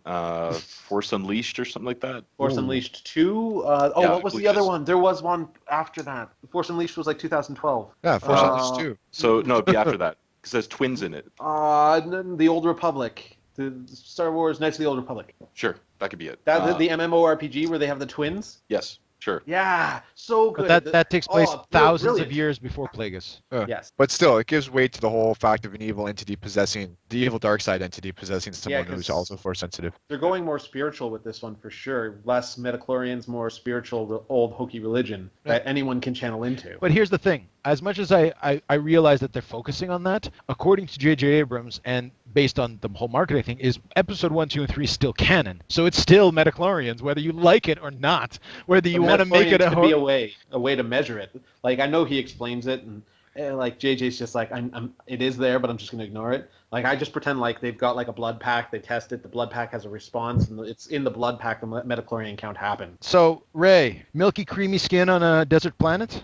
Does that work for you guys? Was she good? Nope. Force Good points. I never thought of that. She uses the Force to block it out and have vitamin.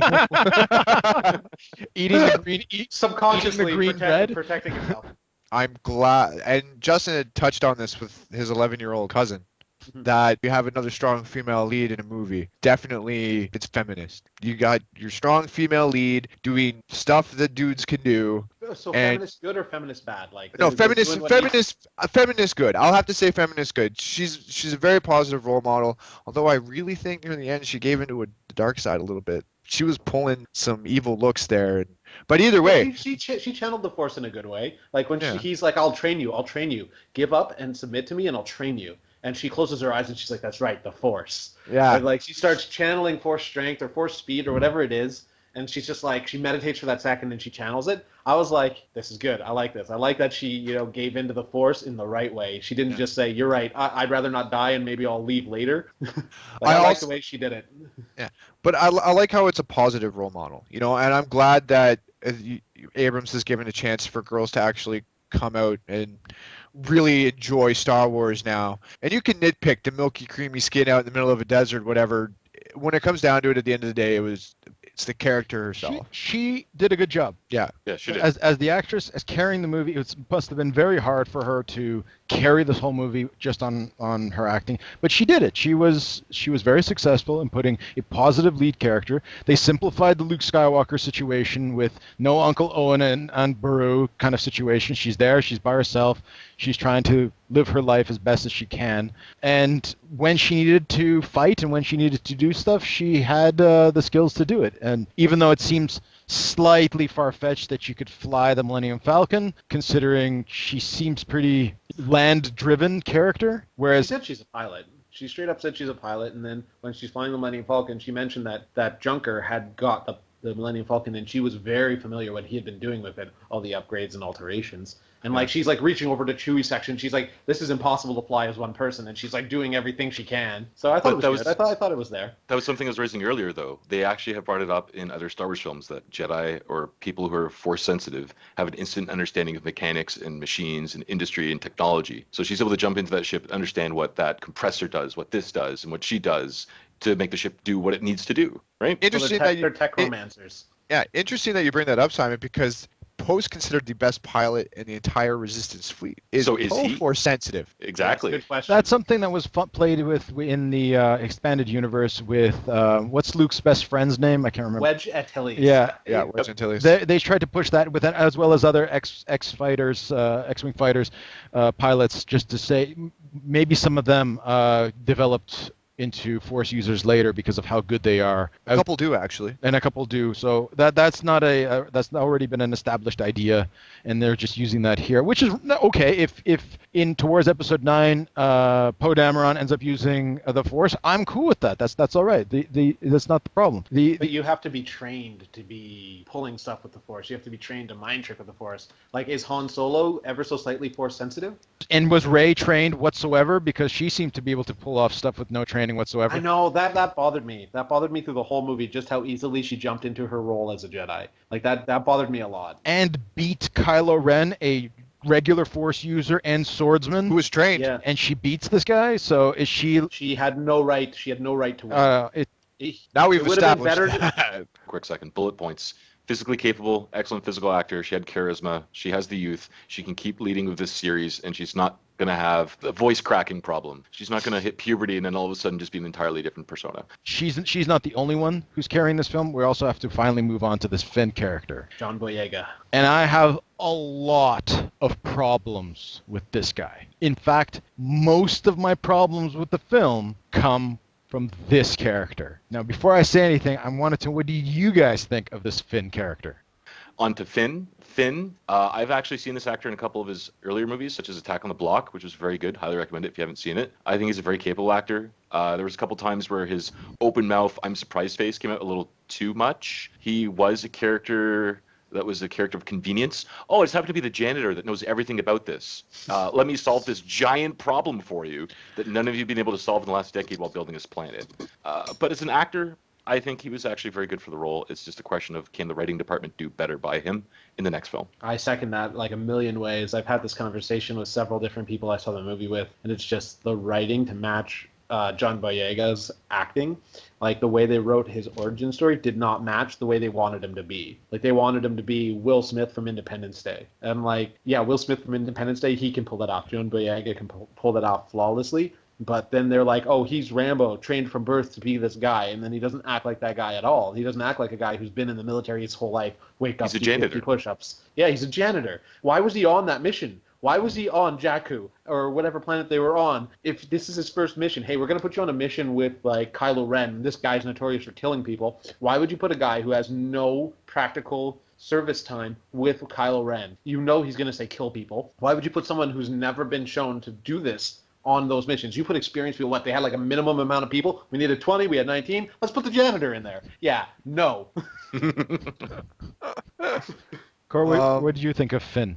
There were points where I enjoyed his character. There were other points where not so much. Like you said, the janitor knowing where the weakness is on this giant StarKiller planet. Other than that, I really don't have a lot more to say. Well, did he bring it? Did you guys enjoy the character? Did he I fulfill enjoyed the character. I hated his origin. Yeah. The way that I see it now is the way they presented it is that they take and they condition these stormtroopers and everything, kind of like the Cobra mind wipe machine, and just recondition them every now and again. And then I guess this guy was wearing off some reason, and then they were going to recondition him, but then he kind of got a conscious too fast and saved Poe. And one thing that might be escaping us because we're such big Star Wars fans here is that to the uninitiated, I can't think of the proper term, but is he not the character that the audience is supposed to be? You are Finn to a degree where you're being introduced to the Rebel Alliance. You are caught in this scenario where it's like, I don't want to kill innocent villagers. What do I do? Yeah, he's the audience avatar. Quick He's side- the avatar of Yes. the audience. Quick side There you note, go. does that show something about Finn, or does that show how, I wanted to throw out, I repeatedly noticed how incompetent this New Order is. They're terrible at controlling their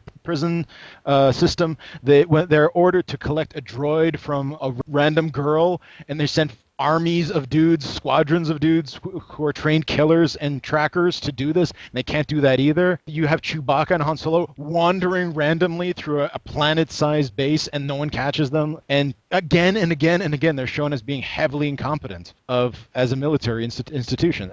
Yeah, they're not as good or as organized as, say, the Senate was in episodes 1, 2, or 3, or the Empire was in 4, 5, and 6. Like, this New Order is embarrassing. very poor management. So the question that I want to ask you guys about Finn, did you find the way they use the character as being racist? Finn? Racist? What? No, I would say he was a great character. He wasn't racist. If I were to say it was a racist character, they almost killed him. Like Okay. the black stereotype that they kill off out of nowhere, they put him into a coma. And that is almost as bad as killing him by the end of the movie. So there is that stereotype of killing off the black character because everybody loves the black character. Now he's dead and now he's motivating everyone. He does talk back to Phasma at one point when he's on his own. He's like, what now? I'm in charge. So that could be somewhat racist. Him being ripped away from his parents when he's trying to explain the new legion of stormtroopers. They're not clones. They're not people that are conscripted. Kids that are ripped out from their parents, right? But you're just talking plot-based elements. To a degree. But there's a deeper underlying racism in the film that is set up from the very beginning and continues through the rest of the film. I personally think it's diversity. Take woman power, take feminism, take races. It's just all diversity, dude.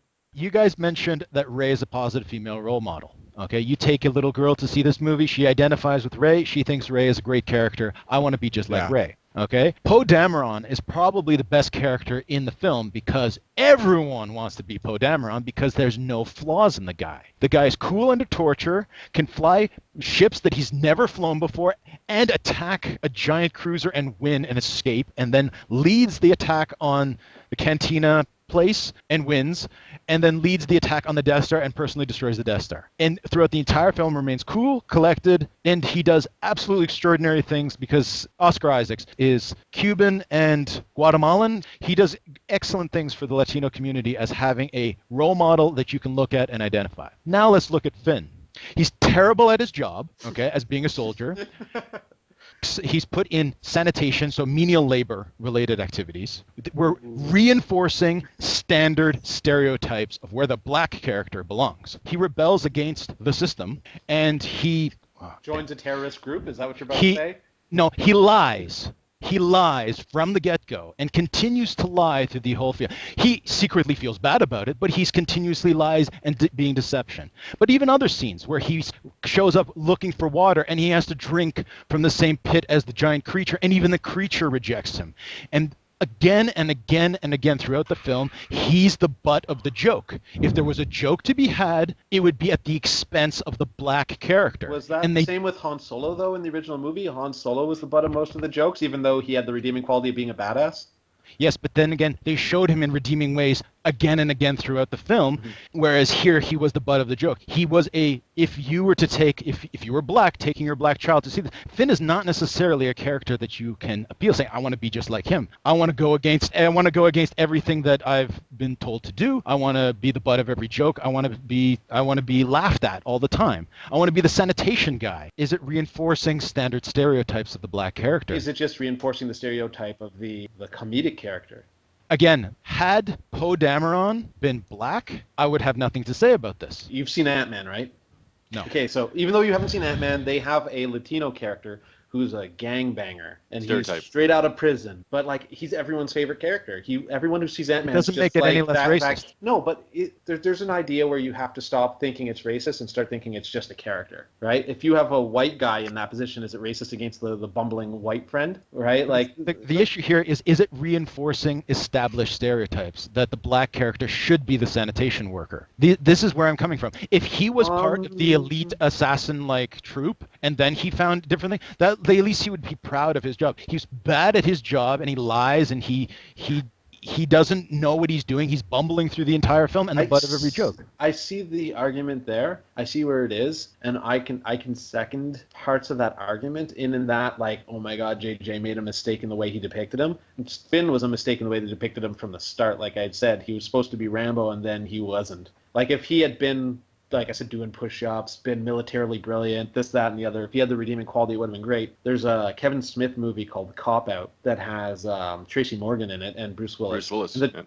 Yeah, Tracy Morgan in it should have been a redeeming, brilliant character, but instead he was just a goof. And because of that, the movie was terrible. Whereas you get Lethal Weapon with Riggs and Murtaugh. Murtaugh is a great shot. He's very smart. He's got the experience. Despite all the jokes and funny stuff that happens to him, he's still a very strong character. He's not demeaned. That's the thing. What I'm coming at. So you find that in this one, John Boyega's character Finn was demeaned. He never had the redeeming characteristics that he needed to be not a racist stereotype. But I believe he did have some redeeming qualities, though. If you recall, when he picks up the lightsaber on planet they land at, he fights against the stormtrooper that calls him a traitor, which has basically a next generation baton. He's able to fend him off. He shoots off stormtroopers. He does have the courageous capability to lead the rebellion into the heart of the storm and lead the way to bring down the whole system. That takes courage to save the girl. He goes in to save the girl who didn't need saving. Yeah, He did not know that. But he doesn't know that. Exactly.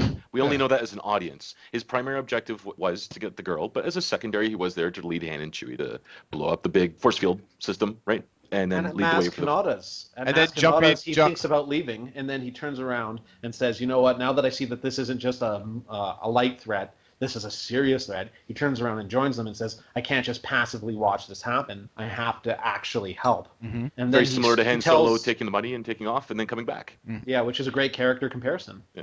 Which he plays the Han Solo character in the film, so that's where the comparison comes from. I think him and Poe are like if you split Han into two people. In the same way as General Hux and Kylo Ren are as if you took Darth Vader and split him into two people. Yeah, I agree on that. And like, you're right. I do see it now that you've pointed it out that Finn could have been done infinitely better and that they are begging to be called racist. This is not a positive role model that you want to emulate, that he's a consistent lying, and he's a coward as well. He runs away just before the whole cantina attack thing. He's like, I'm done. I just want to run away and hide. They should have, in the next one, they have to in the next one, make him militarily brilliant. All the stuff he's gone through his whole life, all the training, all that like soldier attitude that he didn't have in this one, they have to have that in the next one, or else they're just going to get the same complaint again. He has to be a badass in the next movie. I know how to shoot. I know how to strategize. I know how to organize. I know how to this, that, and the other. There was a TV show called Buffy the Vampire Slayer where there was a character named Xander, and he was a comedic character through the whole series. And then at one point, he gets every military strategy downloaded into his brain. And then all of a sudden, he becomes extremely competent out of nowhere. And like, if Finn has that moment where in the next movie where he becomes extremely competent, it will make that character worth watching. He also gets beat up by the Sith at the end of the film, or the Dark Lord character. You can't blame him for that, though. Like, he No. was outflanked But left, right, and center. His intentions were noble. He jumped to the aid of Rey, picked up the lightsaber, and did his best to defend her against a threat that he knew that he probably couldn't fight. True, but at the same time, he didn't win. So you have Self-sacrifice. Would you win? no. None of us would. We'd all lose. But which one of us would stand up like he does? But I'm saying the culmination of all those things put together, they don't show him in a redeeming No, way. they don't. They totally screwed up in that way. They should have made him more military. And my brother, who I saw it with, said that. That was one of the points he made. He's like, he wasn't military. He should have been more military. And because of that, the character isn't as powerful as he should have been. I think it would have given the character more weight if he had been military trained and then had the realization that what I'm doing is wrong. So it's a moral debate. Yeah, it would have added more depth to his character as like, because to me now, the more that I think about it, he was just, I'm done with this stuff, I got to get out, as opposed to thinking about it like a soldier and having that. There does come an interesting moment in which Rey beats up Finn when the droid identifies him wearing Poe Dameron's jacket, in which there's no way that scene can go. There has to be some kind of neutral way that they would stop in order to not anger either side. Is that it's a white woman beating a black man? It's a white woman beating a black man, and there was no way that scene can go down that would not be offensive in one way or the other. Well, she should have caught him, and like he was laying on his back the whole time. There's a little bit there. I can't argue with it. There's a little bit there. It's actually a lot of Star Wars films have those kind of things. That's but the thing. According to Star Wars, all British people are scheming evil people who are going to overthrow everyone. Yeah, you know what I mean? True. Every single British spoken person practically is of the olden ways and evil and bad and just not good for anyone. Ewan That's McGregor. American. Ewan McGregor? Scottish. So Drives away on his motorcycle like a boss. So I just wanted to throw that out there. But overall, I liked elements of the Finn character as well. I think it's a good kind of guide as a random person who doesn't know of what's going on. I think the manner in which they chose to present him was very poorly implemented. Briefly, Phasma does nothing in the movie. No, shows up for two scenes. Two scenes. And does nothing. Says something, looks pretty badass. She does not kill anybody. She does not do anything. She just stands there. No, she does do something. She instantly folds. I'm Yeah, the she Supreme does. Commando, and I just give up. I just give up. Here, I'll turn off the shields for you, no problem. Yep. I'm supposed to be like the baddest stormtrooper in all the galaxy. Look, I've got a cool name. I'm Captain Phasma. I say some stuff, and then I shut off the shields. And that's all I do. Yeah, unfortunately. I was hoping, like, oh, cool, look, this is Captain Phasma. And then I'm like, oh, I can't wait to see her do something. And then I got nothing. A thermal detonator kills 5 people that we cared for. All of a sudden, you're like, oh my god, who is this badass that came out of nowhere? Right? I know. And then she shuts off the shields, says some lines, and that's it. And doesn't even have a face reveal because that's actually played by the famous female actor from Game of Thrones. Yeah. I know she lobbied really hard to be in the movie. So, like, the fact that she even got a faceless character at all, to be a voice under a Stormtrooper mask was really awesome. The fact that she's a hot topic right now, that's like Grand Moff Tarkin in A New Hope. What's that actor's name there? Peter Cushing? Peter Cushing? Yeah, Peter Cushing. He was a hot topic at the time. And had played a lot of, like, he had played Van Helsing. He had done 2 Doctor Who movies, The Attack of the Daleks, whatever those 2 Doctor Who movies were. Peter Cushing's had done those. So, like, he was a hot actor at the time. So just getting Gwendolyn Christie in this one just makes me in other feel words, bad. she's the new Sam Jackson. So Yeah. Sam Jackson was in episode 1 basically saying, I just want to be in the movie. That Sam Jackson has openly Yes. said. So that, okay, let's put him on the Jedi Council. So everyone got free. really excited, and he did nothing but sit in a chair. Whereas in the second film, that's when he pulled out the purple lightsaber, being like, I got a purple lightsaber. Yeah, that's when they gave him money. Daniel Craig contributed more to this movie, though. He did, actually. He really Huh? did. Daniel He was Craig. the Stormtrooper. He was the stormtrooper that she used her powers on. One of the actors from, not Rebels, the Clone Wars animated series, the guy who does the voice of Obi-Wan Kenobi, he was in the credits, but, like, Ewan McGregor came back and redid the voice that guy did for when Rey is having that vision flashback. And who said that? Which Corey totally called. Yeah, Corey called. I said I'd flip out on, but it was just enough that it wasn't flashback enough that I let it go. But Corey called it there would be a flashback, and there was. 1,000,000 points to Corey. Gold, my friend, gold. I figure you watch enough movies in a lifetime, you can start calling this stuff, I think. No, that was completely right out of left field. I've been like wrestling with myself, listening to the previous podcast a few times, being like, I can't believe I thought of such a stupid idea. Like flashbacks, really? What was I on something? And then flashbacks happen. I'm like, hey, I don't feel so bad. That was one of the you and Mike had the most accurate predictions of this, which was the Superman Returns, that this movie would be a soft reboot and that there would be a flashback in this. And the closest I got was the idea that it would be the kids of the previous generation. That was reversed though, because it was one of their kids. It just wasn't who we thought. Who we had assumed, yeah. Well, actually, no, hold on a sec. The exact line was Kylo Ren would kill his father, and then there was a break, and then he said Luke, and you're just like, you were right, and then you were wrong. Almost there. So close. We had Luke takes Obi-Wan's place, but obviously that was Han Solo instead. Is Luke evil? Everyone thought that one, but only Luke was in the last 2 minutes of the movie. So. All the predictions about Luke were based on the idea that at some point halfway through the film, there would be some kind of big revelation of where has Luke been and why is he not on the poster? And then the opening scroll happens being like, where is Luke? And you're like, okay, apparently this is in the movie as well, like rather than just teasing about the film. About halfway through the movie, I'm like, okay, everybody keeps asking where Luke is. He won't show up until the very end of the movie. Oh, really? I wish I had somebody sitting with me. I went by myself, and I wish I had somebody sitting next to me so I could have told all this to. So we'll all fly out together and watch it together next time for episode 8. We'll have to do like bro review as we go see it next time. So kind of summing up, because we've talked a lot of bad and we've talked a lot of nitpicking and so on and so forth, and I just wanted to kind of bring in some kind of general feelings and conclusions of how did you guys feel watching the movie? How do you feel about the franchise of where it's going? And I wanted to just add that TIE fighters are awesome again, and they're scary and they're cool. And I think one thing I hands down believe that JJ brought TIE fighters to a whole new level in which all the other films previously did not make TIE fighters this scary. When TIE fighters flew in and blew up the little camp in Jakku and then they were chasing them, through the whole film, TIE fighters were cool again. I enjoyed the mirrored shot there of the TIE fighters coming in through the sunset. I think they did that in an old Vietnam film, but with helicopters instead. But they did it with the TIE fighters, and that shot is really, really cool. That's a kind of shot that I would frame and hang somewhere because it's so cool.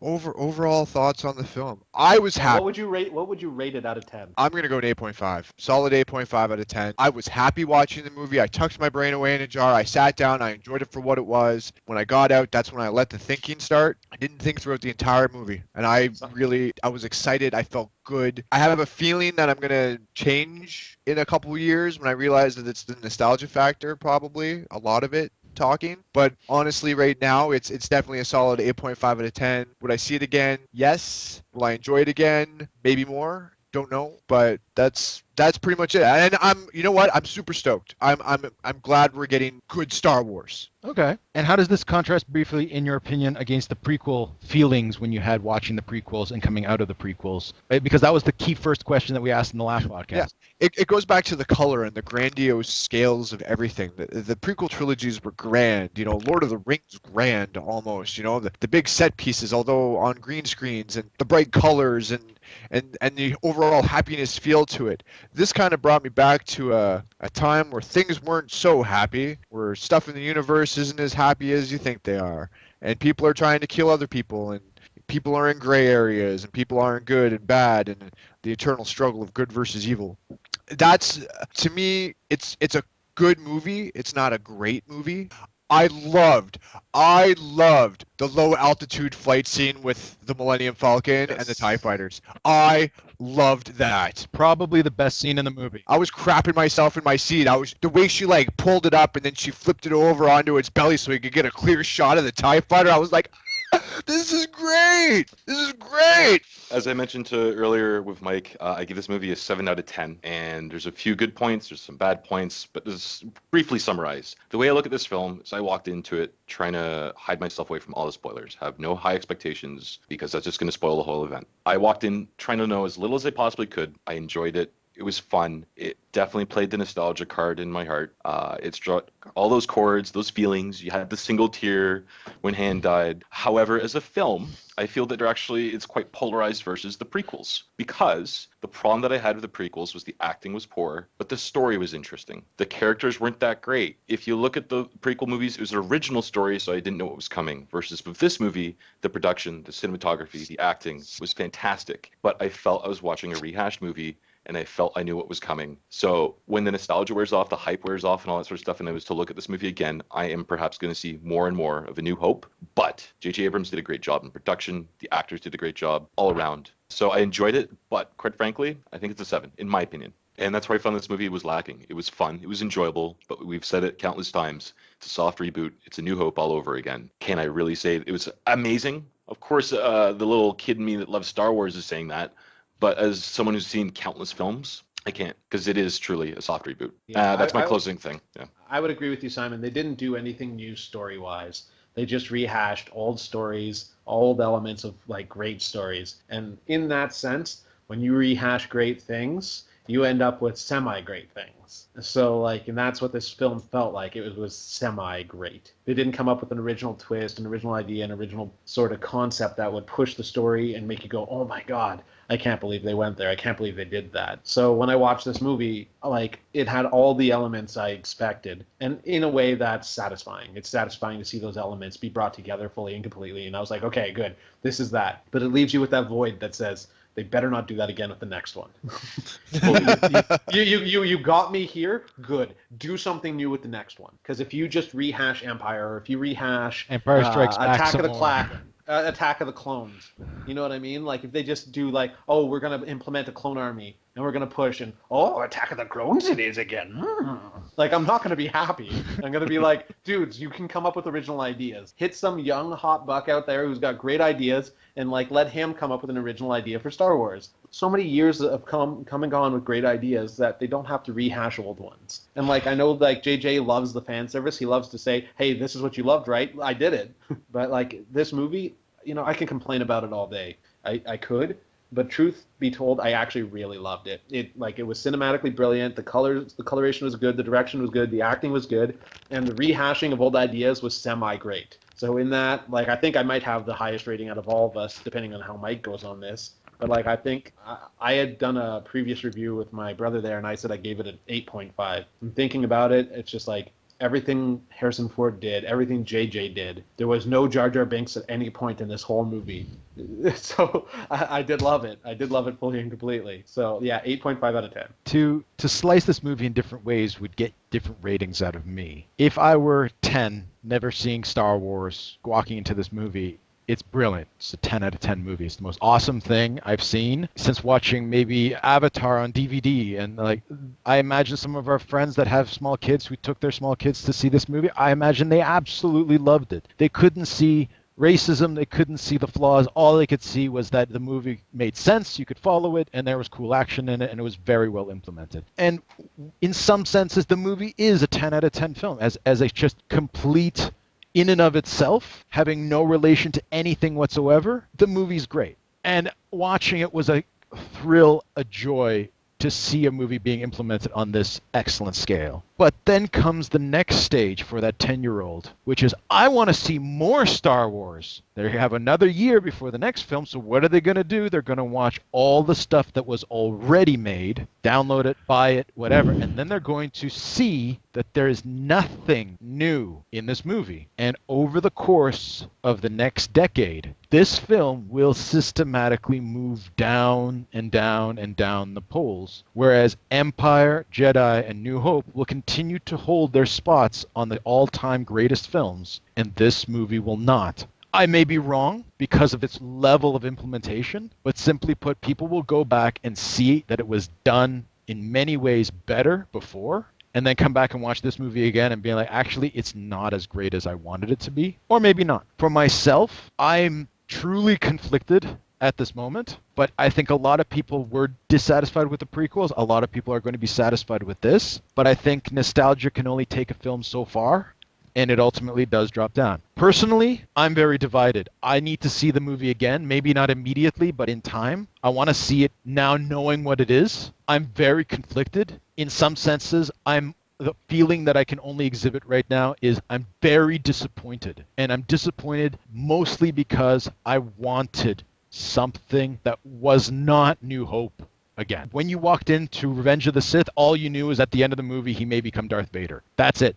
You didn't know anything that was going to happen in the film. Even with the trailers and things like that, you saw things, but you didn't know what was going to happen, and that kept you interested in the film. That kept you going. With any of the prequel films, yes, there was terrible elements in the films, but as the plot goes, as Simon says, the root of it, it's interesting. You want to know where it's going. Whereas with this, once you establish the episode 4 parallel, you just kind of get passive through the rest of the movie. Tired. You get tired of watching it. Yeah, I felt that way too. I felt that it was, once you started realizing that they were just redoing it, watching Poe blow up the Death Star, it was great to watch Poe. It was sad to see the new Death Star blow up. It's interesting that you say that because a lot of people wouldn't see that. Because a lot of people were probably blinded by how fast that movie moved. The pacing of that movie was incredibly quick. Yes, very much so. I almost wish that somebody told me it was episode 4 before I saw the film. Well, we knew it was going that way. We did our podcast. We thought that. Mike, what's your score out of 10? My score right now is an 8. It would be, I think it will be a 7 in a decade when I rewatch it, but right now it's an 8 because of its overall implementation is excellent. I need to see it again. It may be a 9. As a 10, like I said, as a 10-year-old, it could be a 10, but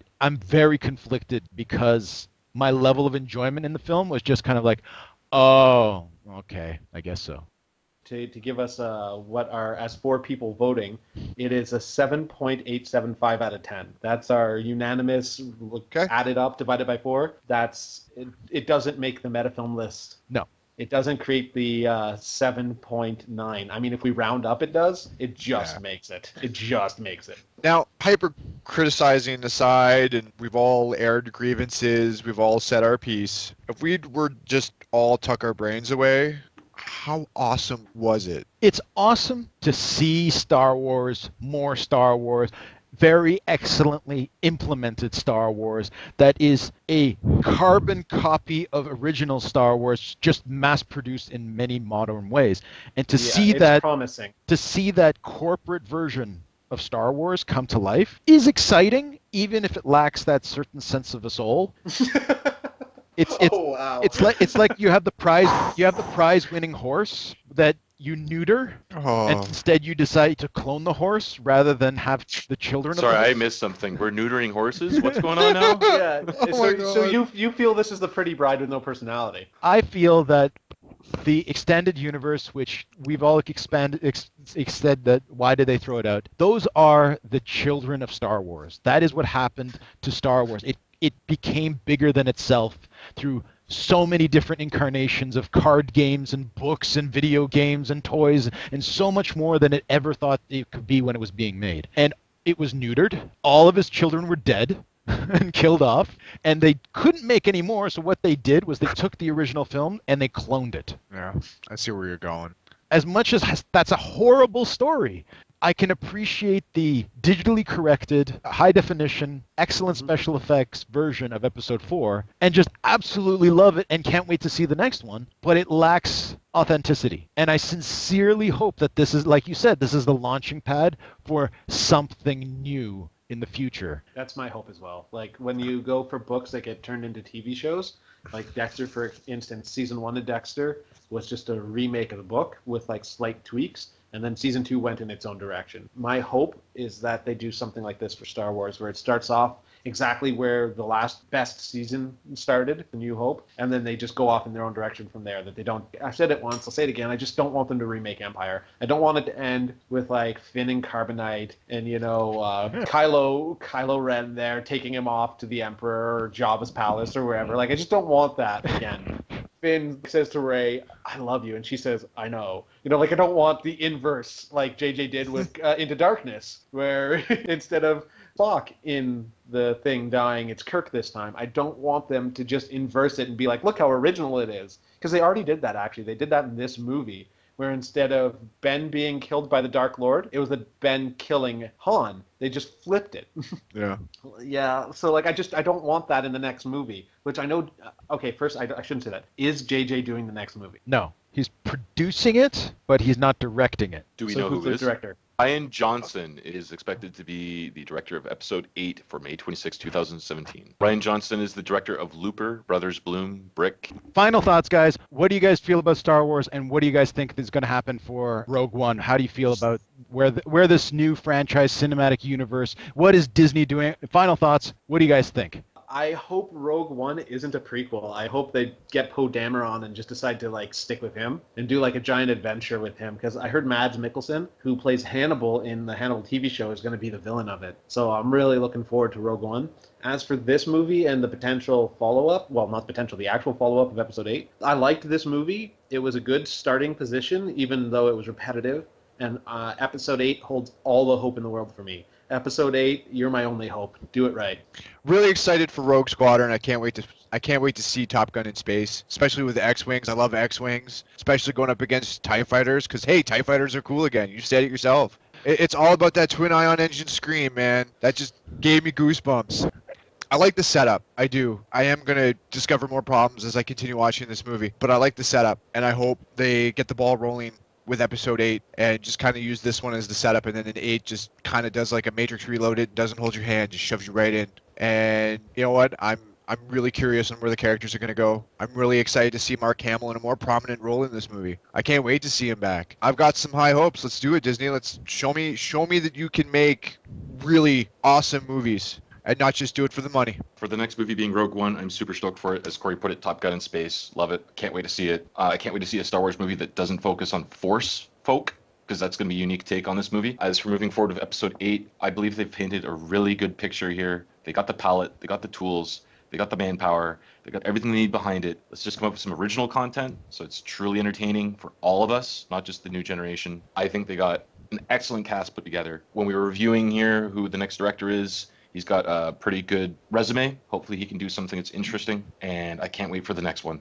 I can't wait. I'm super stoked. Cool. To quote Justin from our Predictions podcast, George Lucas went insane with the prequels. And Empire and Jedi really succeeded, in my opinion, is because it was George Lucas somewhat under control with other people implementing his ideas. When it comes to this new film, what was missing in a sense was George Lucas. And a lot of that originality and a lot of that heart that he did put into those prequel films. And he drove the concepts forward and built on bigger things. And I'm excited to see a new director take on Star Wars, somebody who has established new material, and I am excited to see where Disney pushes this franchise and the cinematic universe. And hopefully 10, 20 years from now, we'll look at the entire box set package collection, and we won't think so harshly on this film, or at least I won't, and that you'll see it all as one big epic story to bring the ring to Mordor or whatever, and that you can finally see it as just a piece of the story rather than just repeating the story. But if I had to say one last line to finish up this podcast, I never want to see a remake of Episode 4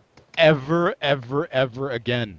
Except they will, because it's the hero's tale, and they'll do it until ad nauseum. Like, infinitum. Like, what's a good word for never ending? Infinite, eternity. We're going to get the hero's story forever, Mike. What happens when we're in our 50s and they've now tanked this new Star Wars franchise and they've scrapped it? Oh, and you mean after they've made $1 billion several times over? They're going to do it again, Mike.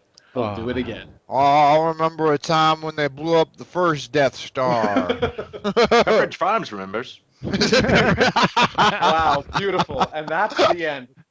So, what did you guys think? If you've made it all the way to here, did you guys like Star Wars? What were we just complete jerks about the film? Did we nitpick too much? Should we just relax and just enjoy the film? Let us know your comments. Tell us what you think of the film. Tell us what we got wrong, and we look forward to hearing from you.